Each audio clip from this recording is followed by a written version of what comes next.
Bingo! Right down the chute, Kevin Durant. NBA Lockdown with Bruce Bowen. Gets it to James. Here's a three for the win. Goal! It is good!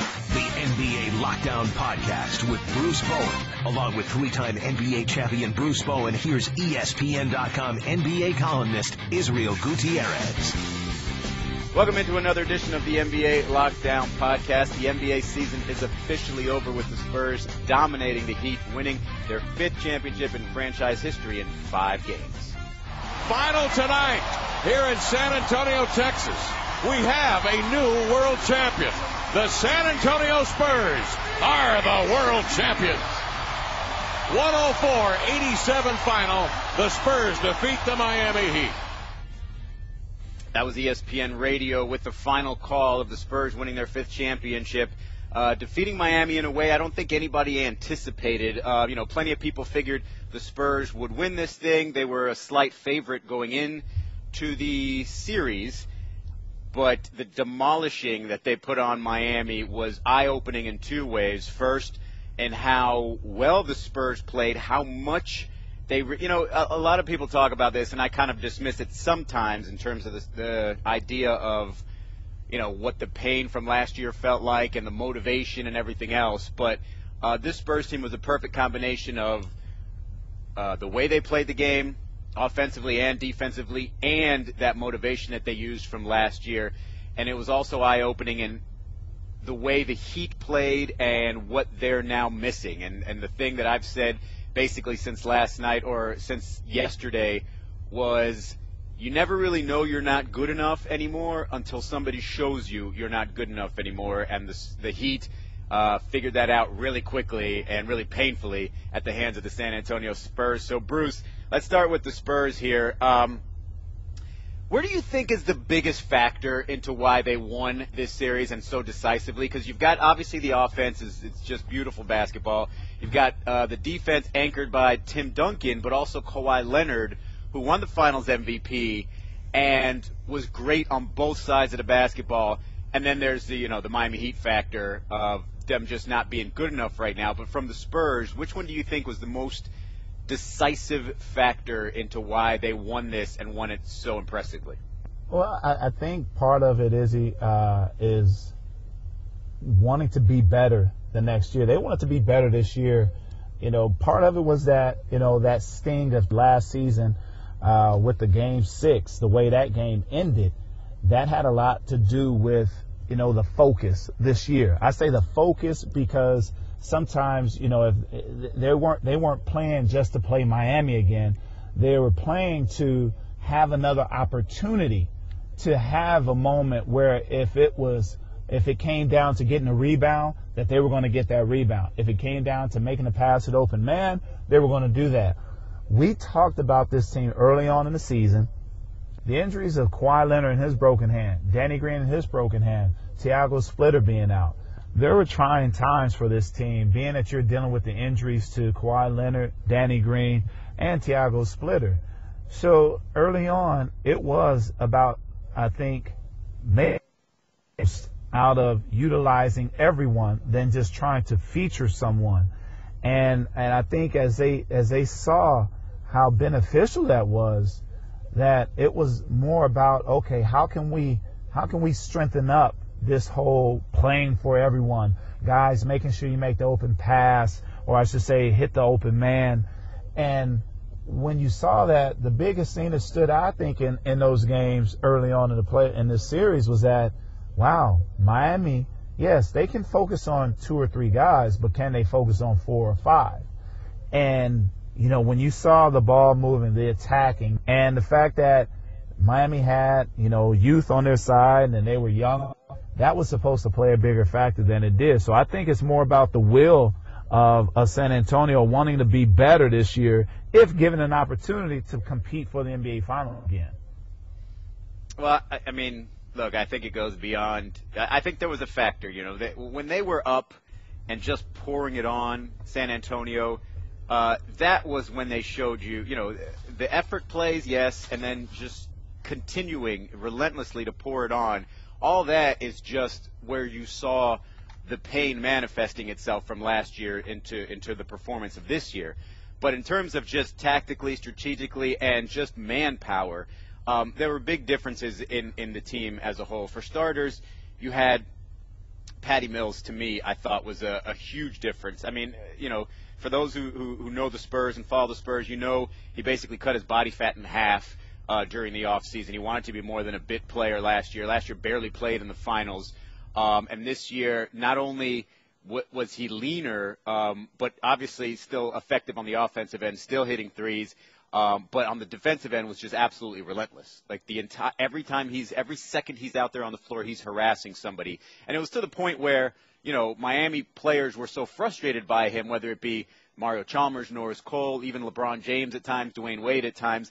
He could pressure these guys to the point where, they're not used to that type of pressure. I think the last guy I remember that effective against any Miami team was Lindsey Hunter back when he was with Detroit.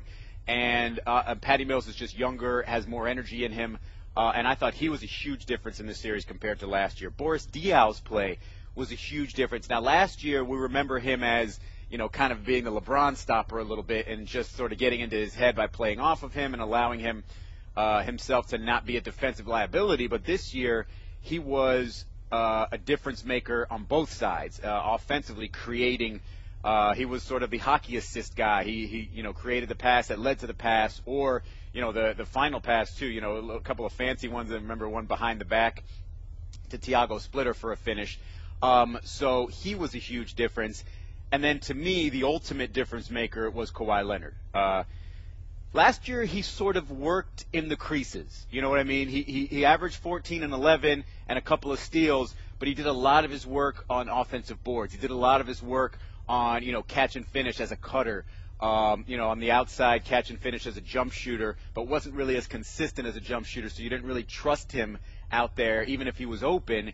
This year, after Game 2, it was every element of the game, Kawhi Leonard was a factor. Primarily, you start on the defensive end. Last night, or Game 5, was a great example of what people get frustrated with LeBron James. Okay, he had that great beginning of the game, which didn't necessarily come against one-on-one offense. It was, a little bit of everything for LeBron. And then when the game settled down and he had Kawhi on him, he didn't play aggressively on the offensive end.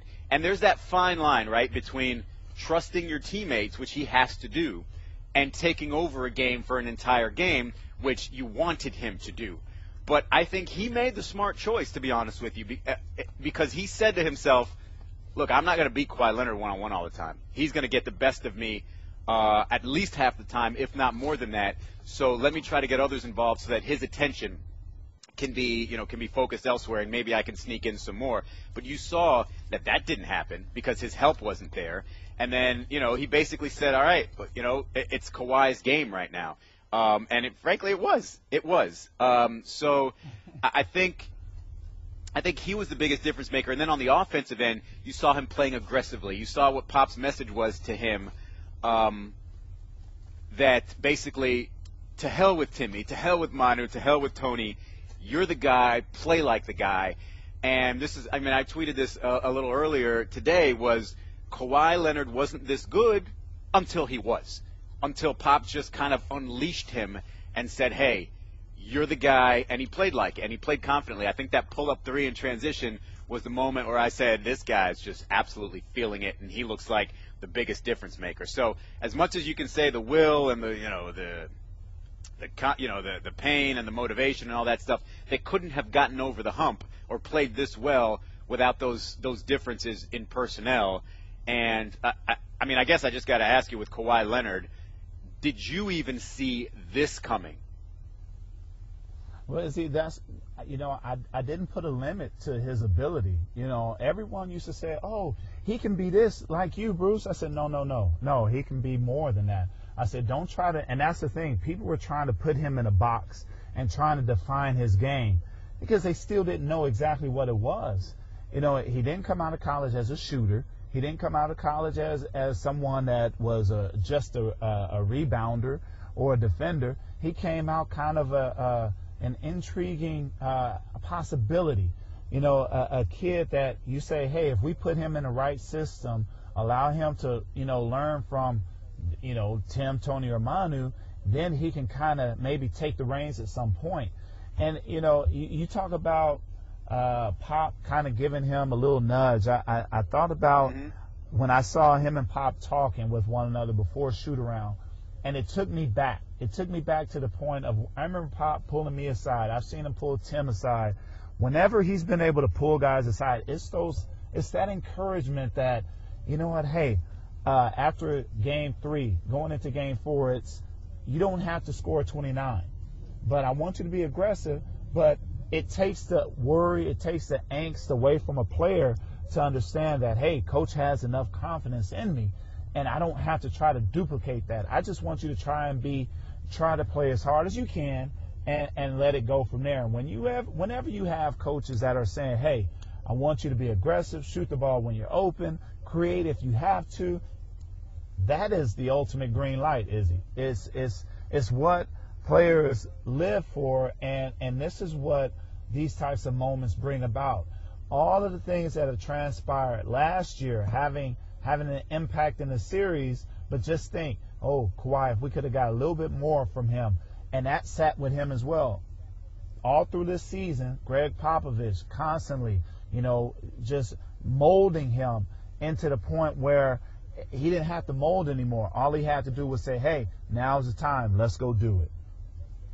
Yeah, and actually I missed out on a factor there in terms of the personnel. The reason why they were able to do this was Manu was another factor, huge factor, because he was a way different player in this series than he was last year. He was a way different player this season than he was last year. I mean, shooting just 42% for the year, and he kind of carried that over into the finals, not really looking like his usual self. He had that one big turnover game. So this year Manu was great, and just the way he sort of put the stamp on these finals with that dunk and then the three-pointer after. I thought actually a real signature moment, and I mentioned it, tweeted about it last night, was when you had the Thiago Splitter block on Dwayne, and say what you will about that being a goaltend. You probably had to be viewing it through that camera right behind the backboard to notice that was a goaltend, because it didn't look in live action, and so you can't expect the referees to see that as a goaltend. So that block, and I'm going to call it a block because it was, as legitimate as it can get, the closest to a goaltend / block you could see. And then the three-pointer by Patty Mills on the other end. Like, that was pretty much Spurs basketball. And then he followed it up with another three-pointer, and that was like, a signature moment, and it wasn't Big Three or Kawhi. It was Thiago Splitter, Patty Mills, and then more Patty Mills. So it just goes to show you that this Spurs team is a complete unit, and their threats up and down that rotation, not just 3 or 4 guys with a couple complementary pieces. So, but with Kawhi, if you look at all of the elements of his offense were there starting in Game 3, and when he started driving the ball, he only drove the ball twice in the first, or 7 times in the first 2 games, and hit 1 field goal for 2 points. He did 19 times in the next 3 games, was 12 of 15 on those drives, and had 24 points. So he's doing it from the outside and the inside, and he led them in 3-point shooting in the finals, 58%. And he was 10 of 18 on catch and shoot threes. It was fully on display for Kawhi Leonard. So I don't think too many people saw this coming. And like you said, you didn't want to put a ceiling on the guy, but you also didn't know how quickly he could sort of bust through. And it just so happened it came at the right time. I just think he got a great confidence game at the beginning of that Game 3 with his offense working. And then he said, you know what, my body type and my athleticism, I can defend LeBron James. I can absolutely shut down Dwayne Wade if necessary, but I can absolutely defend LeBron James. And it was evident. So I think it's a pretty cool thing to watch when you see an emerging talent like that. Last year we all wanted to throw it on Paul George and say, hey, this is the next great wing player in the game. He had a good, playoffs last year, but it feels like Kawhi Leonard, because he doesn't, Paul George has sort of fallen behind and sort of disappeared in the bigger games. Kawhi Leonard goes the opposite direction. And he obviously had great defensive responsibilities in that conference finals with Kevin Durant and Russell Westbrook, and in these finals with LeBron James. It doesn't get more difficult than that, and yet he stepped up at the right time. That's really cool to watch, and it also is pretty cool to watch the interaction between him and Pop. classic old school head coach with, a new age kid who's just kind of learning how to be great at just the right moment. So that's all pretty cool. But Bruce, I was curious if you'd had any conversations with these guys, any of the players since the championship, and what kind of feeling, what kind of expression, emotion you got from these guys after winning the 5th championship in franchise history. I sat back, Izzy. I was on the floor, but this was something different for me as far as being able to see them with family members, with friends. And it was good to see, the guys celebrating with family and friends, because I felt so proud of this group of guys, Izzy, as far as, being what they went through last year, and to finally come back and actually have an opportunity to compete for an NBA championship again. That is fantastic. And so after the game, me and my sons, we go into the locker room and we see the guys celebrating, and my oldest is just thrilled because it's almost like that's what he lives for. But, to talk to Tony a little bit, it was all I could say was, fellas, I'm very proud of you guys. I felt like a father figure. Tony already calls me big brother, and he makes a statement. He's like, come over here, take a picture with us in the trophy.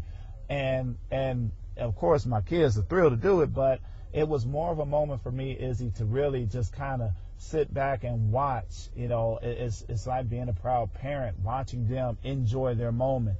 The talk, it wasn't no talk of basketball. It was just strictly, it was congratulatory. It was, all the work that they had put in, and the one that stood out the most though was Tim, because he has so many family members in town. This isn't something that takes place often, and that's what he continued to talk about, is that, hey, Bruce, this doesn't happen a lot, and now I have 5.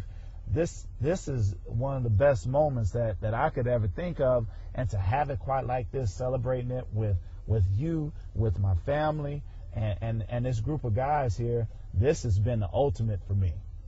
And just to put sort of paint a picture on how dominant they were, their effective field goal percentage was 60.4%, and their offensive rating was 118.5. And if you don't really know what those numbers mean, that's fine. All you need to know is it's the highest in the NBA Finals since the three-point line was implemented in the 79-80 series. That is ridiculous offense, okay? They also outscored the Heat by 14 points per game in the Finals. That's the largest point differential in a single series in Finals history. Second closest, actually the next 3 were all way back when. Celtics in 65 beat the Lakers by an average of 12.6 points per game. Celtics in 61 beat the Hawks. I didn't know the Hawks were around back then. In 12.4 points per game. And then the Bucks, I'm guessing that was Kareem, in 71 beat the Bullets by 12.3 points per game. So, it's just insane how good the Spurs were. So, this goes to, it's funny to me, Bruce, because you go back to those 2007 finals when Tim Duncan said to LeBron, hey, this league's going to be yours soon. I don't think even Tim knew he'd take it back. You know what I mean? He would because this is better. Like, this Spurs performance is better than any of the 3 or 2 previous championships the Heat had, and, any year that they had in the NBA Finals. So did it catch you by surprise to see Tim Duncan, and let's throw Manu in there too, because he's not a spring chicken, being able to do this at this point? And I don't mean going into this year. I mean, if you just take yourself back 2 or 3 years and say, did I see this coming from Tim and Manu and Pop? Did you? No, I saw something with Tim. I mean, as far as him changing his body, changing the way he was, the change that took place. I'll say this, Izzy. I did not see the rebellion to change with Tim. And sometimes it's hard for players that have been the man or that have been the focus of the offense for so long. It's really hard for those guys to necessarily accept doing something different because of what they've been accustomed to. It was interesting. You see a different type of player come in, and the shift from Tim to Tony, that's where usually you get the bumps in the road. But with Tim, it was more about him continuously saying, you know what, I'm about, the team. I'm about doing whatever we need to do in order to win. And that's the thing that I was more or less, kind of, it didn't surprise me. It didn't surprise me that he ate differently because of his body. It didn't surprise me that he wasn't doing a lot of things he used to do. So I think it wasn't that I necessarily could say that, hey, they'll be in the finals, or hey, they'll be playing this brand of basketball.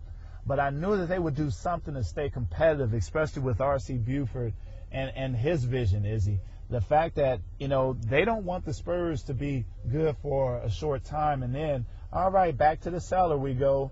No, it was always about how can we continue to maximize the most out of this group that we have. And it just came in a different variety of ways. It came into more of a Euro style of play. The ball movement, body movement, guys, cutting, slashing. Things like that are truly what this Spurs team has been able to display during this time as compared to the, pound it inside, get it to Tim, allow him to create a double team, and then you go from there. Yeah, I've said this a few times over the last few days, was just it's remarkable that, as a coach and as players, you can find a way to convince these guys to say, in order to be better, you have to touch the ball less. You have to hang on to the ball for less amount of time, because the way the NBA works, basically since Jordan, probably before that, but really since Jordan, was, hey, the mentality is, if we need more, I need to do more. And that's the stars, right? Versus in this team, it's no, you don't need to do more. You just need to do the right thing. And the right thing is move the ball, and the right thing is move yourself. And you'll see how amazingly easy the game is when you're taking a wide open shot as opposed to, a contested off the dribble with a man in your face. So I think that just speaks volumes about Coach Popovich and about the mentality of the players that they bring in, where it's not, me first, and then you have to convince them of otherwise. It's always us first, and then if necessary, you take over. Like Tim Duncan in that stretch where he had Udonis Haslem on him, it was, all right, I'll do mine right now if you're going to put a 6'8" guy on me. Or Manu Ginobili when he's feeling it, saying, hey, at least give me one chance at a heat check shot, and then if he makes it, it's, hey, that's Manu being Manu. So you put little elements of the 1v1 in there, but for the most part, it's just, hey, do the right thing, move the ball, and we're going to be a great team. And again, they were historically great. Now, Tim Duncan, I think, is obviously in the conversation in terms of best since Jordan, if not best ever. I mean, look, if you want to take longevity into play, if you want to take mentality into play, I think he definitely belongs in the conversation as best ever, because he came in with the right attitude, and he came in with just a skill set that would fit in any number of styles, any number of teams. It just so happened that he came onto a championship-ready team and started winning early on. But the 15 years between first and most recent. Now, this could be last, but I wouldn't even put that, make that assumption, because this team is still set for next year, but we'll talk about that in a little bit. But those 15 years, I mean, it's just remarkable to think that you go that long, and arguably your team's even better than it was 15 years ago with you as the centerpiece, let's say, and Tim Duncan. So Spurs, obviously, great champions. Could have been back-to-back champions if not for a big shot by Ray Allen last year. But let's move over to the Miami Heat for a second, because, Chris Bosh said it, they exposed us. And, it's one of those situations where they fooled you enough for not fooled you, but they convinced you of the on-off switch for 3 years, right? And so this year, when it was fatigue as an excuse, when it was age or Dwayne Wade maintenance program as an excuse, you always had something to fall back on to say, hey, well, this team can turn it on. This team can do this. They can do that. They can go to that crazy defensive style that they can go to in spurts and really take a team out of it. And for the most part, you saw it in the Eastern Conference playoffs, because those Eastern Conference teams just weren't as good. In the Western Conference, once you face the Spurs, now I still think that he could have done that against a more traditional, when I say traditional, I mean NBA traditional, team like the Thunder, where they could have really focused in on Kevin Durant or Russell Westbrook and dared everybody else to beat them. You can't do that against the Spurs, so they were kind of exposed as a team that defensively just don't have it. Whether it be because of Dwayne's not being as quick as he used to be, or, Chris Anderson not being the guy he used to be, or Ray Allen and Rashard Lewis playing heavy minutes when we all know defensively, they're not ideal to have out there on the floor. So they were just exposed as a team that needs some revamping. And my question is, Bruce, how far or how seriously do you take this? Because, again, you have to keep things in perspective. You just played a historically great offensive team in the Spurs. Do the Heat say we're flat out not good enough as constructed and make major changes? Or do you think, Dwayne Wade is still, an all-star level player and maybe it's just little tweaks around them that need to be made in order to get back up to the Spurs level? Izzy, this group just made it to the NBA Finals the past 4 seasons. I don't think that's any inclination to say, okay, it's time to break it up. I think they do need to get some other pieces to fit around their foundation, just as San Antonio has. Now, it doesn't mean there's a big piece that they go after. I think it's about shoring up more three-point shooting, and this is where the scouting comes into play. As far as, who are three-point shooters out there, trying to get guys that are kind of like journeymen and just want an opportunity to be a part of something special. I think that Dwayne Wade still has a lot to offer, but he looked out of shape to me in this playoffs because of the lack of conditioning that he's been able to do. I thought he looked a little puffy in the face. We talked about that. He needs to get leaner, right? That next phase in his career needs to be a leaner version of Dwayne. That's right. Especially with the way that, I just hate it when I see a player of his talent start looking for fouls every time he drives to the basketball because he's lost confidence in it's almost like not just him losing confidence in his shot, but because you're not able to necessarily say jump the way you used to, now, it's almost as if, I'm having utmost failure here. He had an opportunity yesterday where it was just a little layup in the second quarter, and I thought he would pump fake because Manu was already in the air, and he tried to double clutch, and he made the shot more difficult. Now, you know why? It's because he saw Tim coming from behind. He saw Tim coming from behind, so the pump fake would have just helped Tim get there faster. Yeah, I remember that play exactly. Yeah, so it's more about now. It's about Dwayne not taking time off anymore. There was a point, Izzy, at about 33. I stopped taking time off and then coming back to work out. I just stayed in shape for the year round. And there's a variety of ways you can do it. You keep your wind, but you may not necessarily lift heavy or you may not do those things. But I was doing my yoga. I was running, even though I may not have touched the basketball. I didn't touch a basketball until maybe, say, 2 weeks afterwards. And so there's a way that you can keep things going because it's just easier to stay in shape year-round.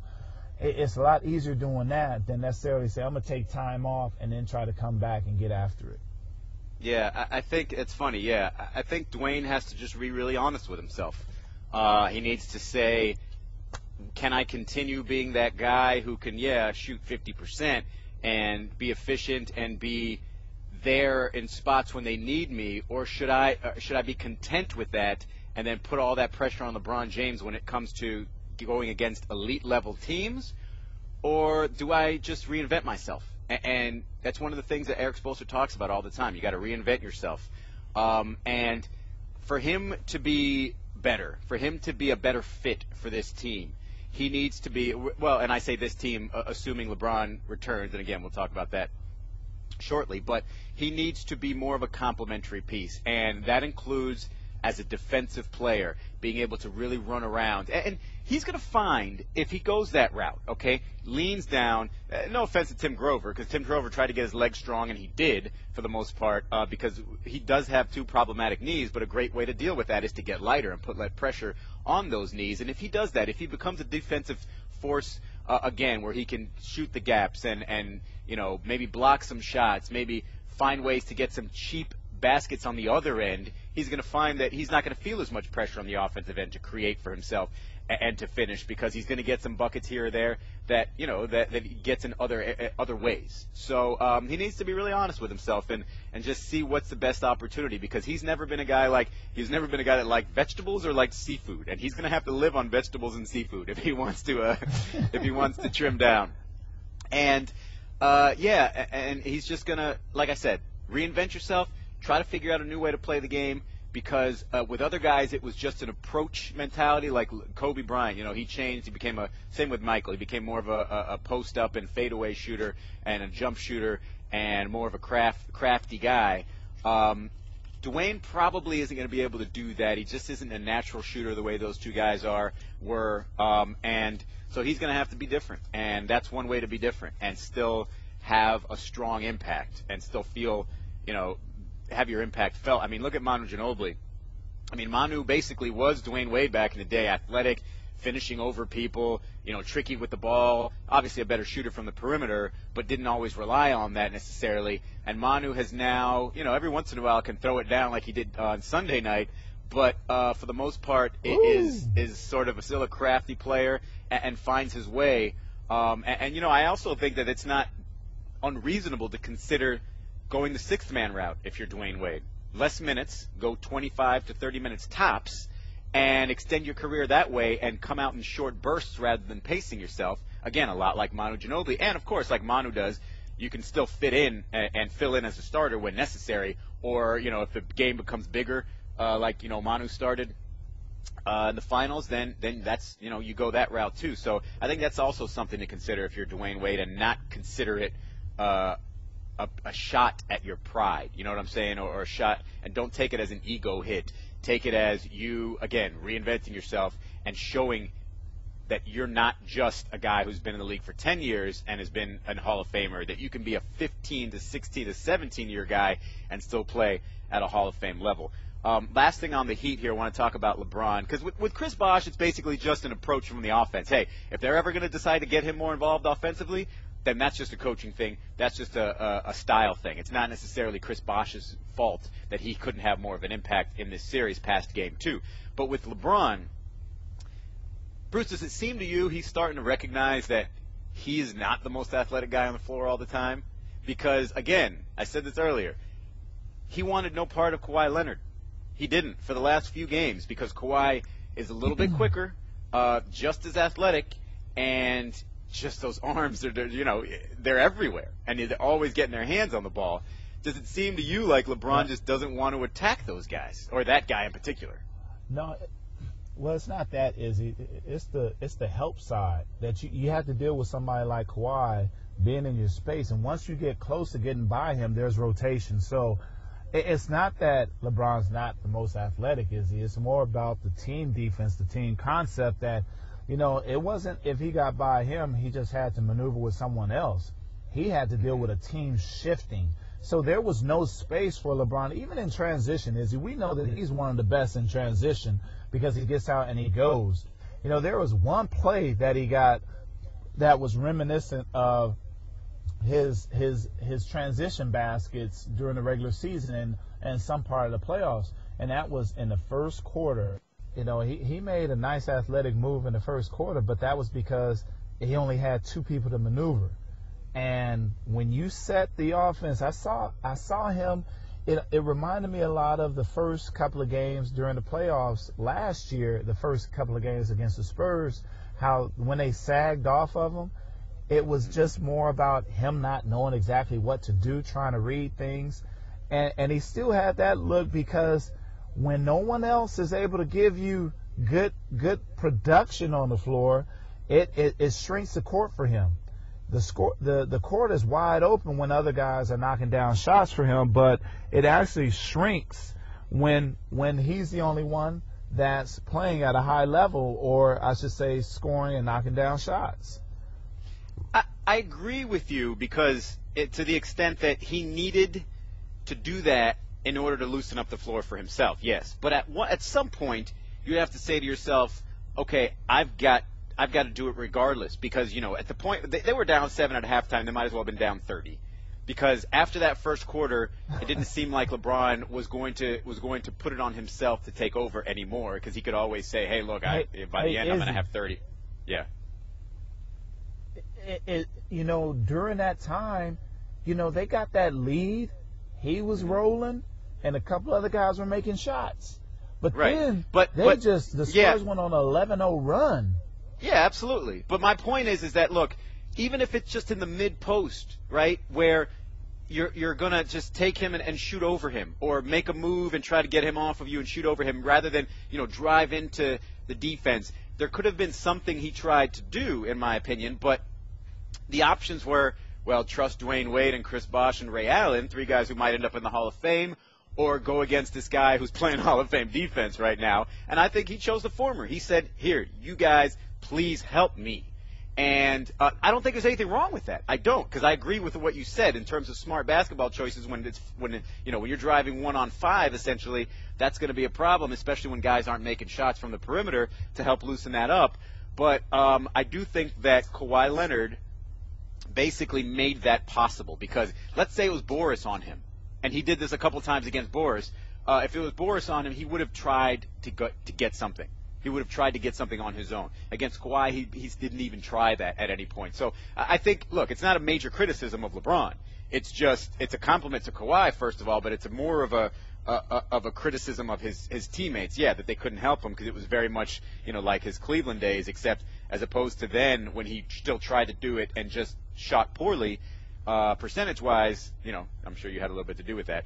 But he also, just didn't – he didn't take it on this time. He decided to see if his help could do it for him. So, again, not a big criticism of LeBron, just an observation there. But, look, at this point, all we can say is credit the San Antonio Spurs for being a historically great team and playing their best basketball at just the right time. So what the future holds is yet to be determined for both of these franchises. We're going to discuss that specifically coming up after this break.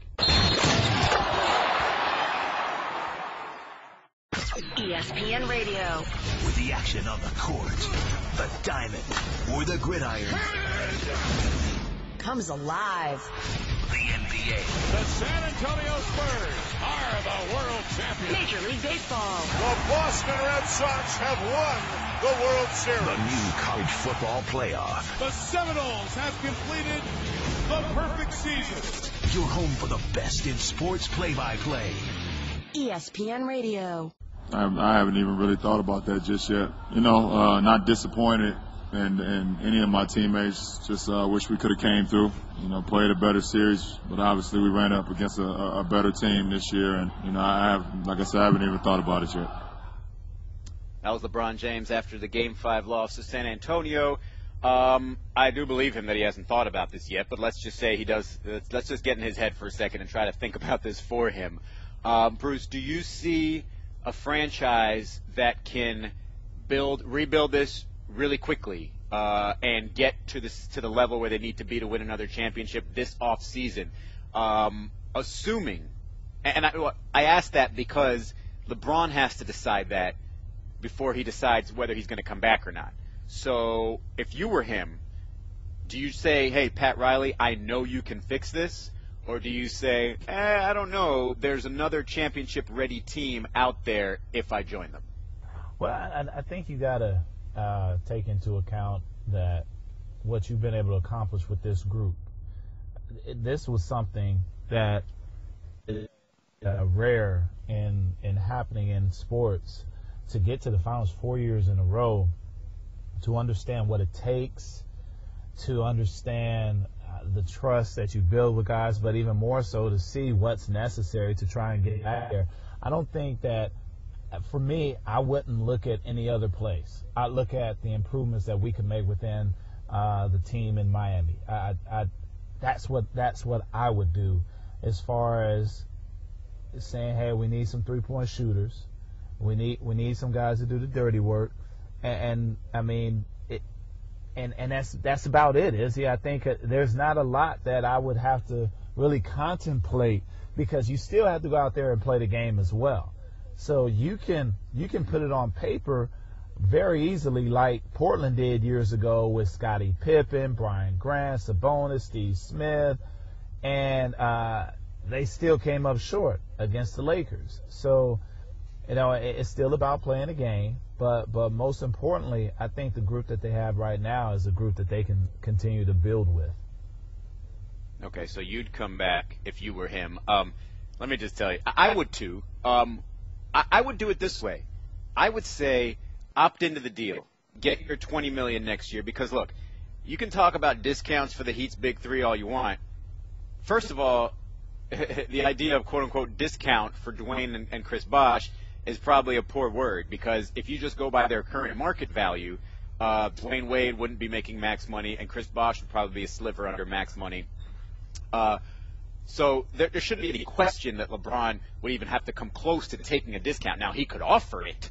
He could come forward and say, look, I'm making more money in my shoes than I'm making with this NBA contract anyway, so I'm going to go ahead and take less money here so we can build a winner so I can continue to be on a championship-level team. But for anybody to ask him to do that, I think would be insane. So he could opt in and then just trust that Dwayne Wade chooses championships over, change, championships over some extra money. Because if he pulls a Tim Duncan type of contract, that would work wonders for the Miami Heat. And then he could sort of redirect the legacy, the direction his legacy is going right now. Because if you think about it, we remember what happened most recently. And what we've seen most recently from Dwayne Wade is a guy who just isn't at the level that he was before and has been at times a detriment. It's hard to say he's been a detriment, but the way he's playing right now is not complimentary, let's say, to LeBron James as it has been in the past.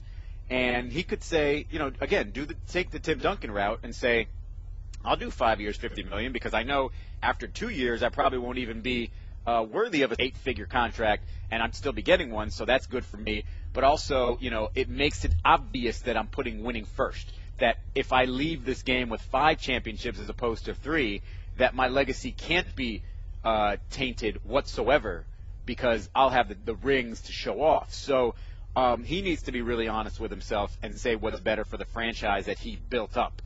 Same thing with Chris Bosh. Chris Bosh has said he would take a discount to stay if necessary. It just depends on how big that discount would be. I think he'd probably be more in the territory of $14, $15 million starting off a deal, and that would be both fair to him and fair to the franchise. And then you build around. And Bruce, I'm going to tell you I'm going to tell you somebody that's way high on my wish list if I'm Pat Riley. You ready for this? I'm listening.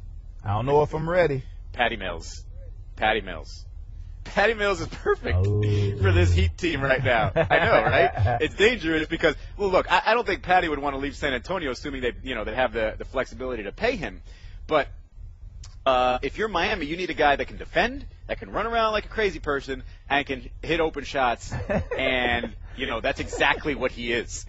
He's in terms of handling the ball, can he create the way, even at times, the way let's say Mario Chalmers did?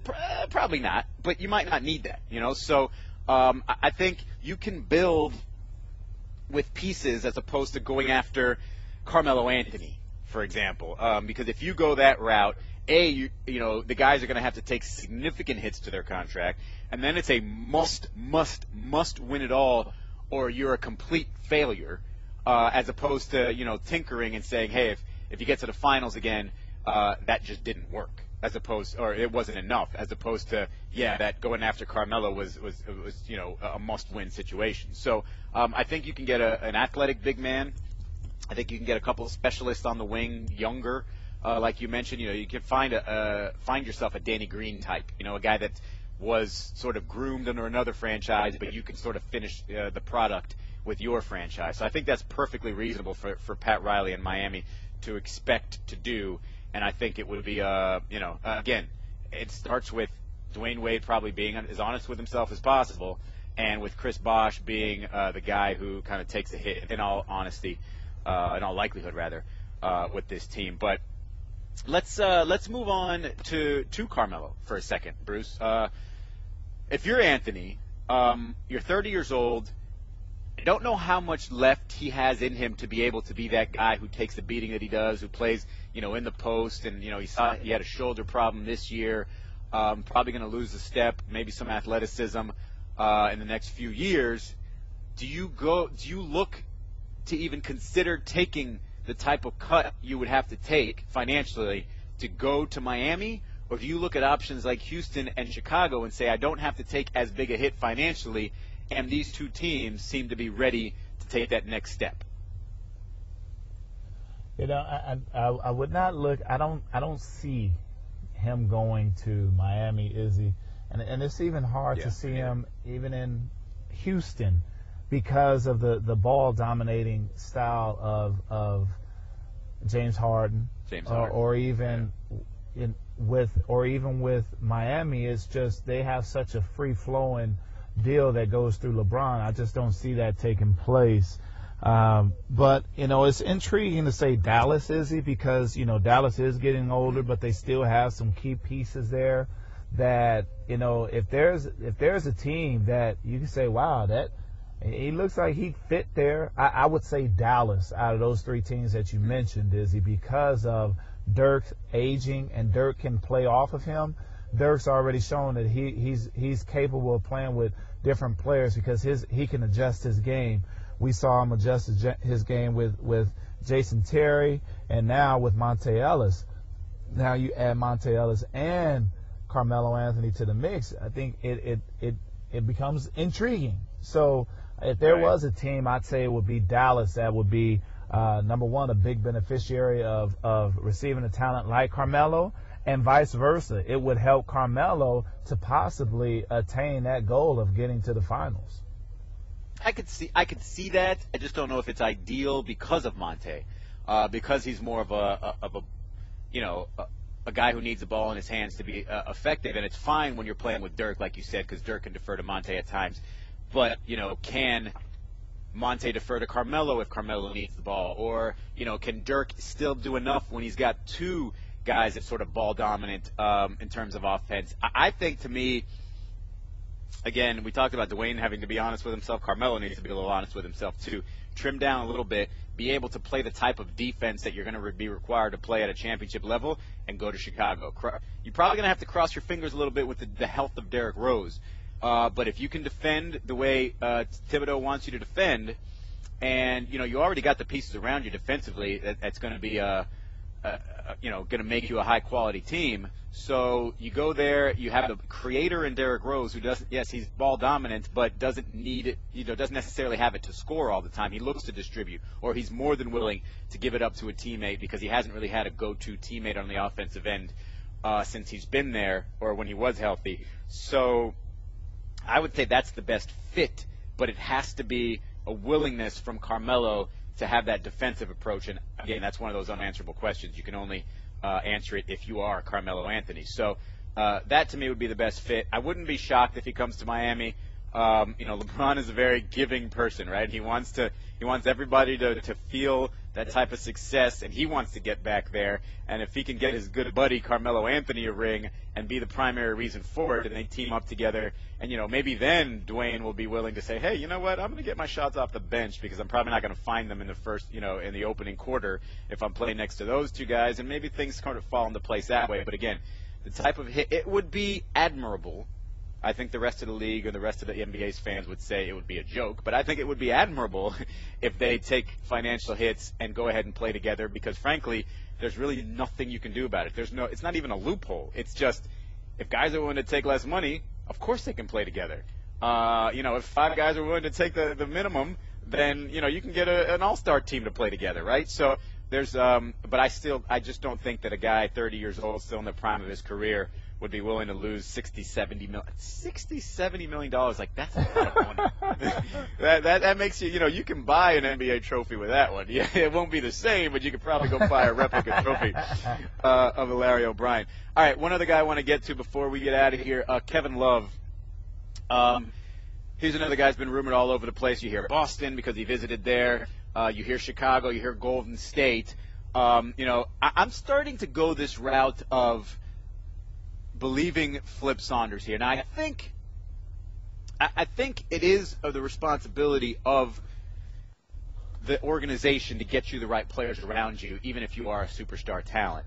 But to say he's frustrated with Minnesota, I think it's more true that he's frustrated with a combination of Minnesota and himself, that he's not able to get his team over the hump. So do you think he should give it another try in Minnesota and try to, at least make the playoffs and be confident with his abilities? Or do you think it is obvious that he is a playoff caliber star just with the wrong organization and that he needs to move elsewhere? Well, Izzy, I don't think he's necessarily a playoff caliber star just yet. We've talked about the fact that, he can score, but it hasn't turned out to anything. It's a lot of empty 40-point nights that he's had in his career.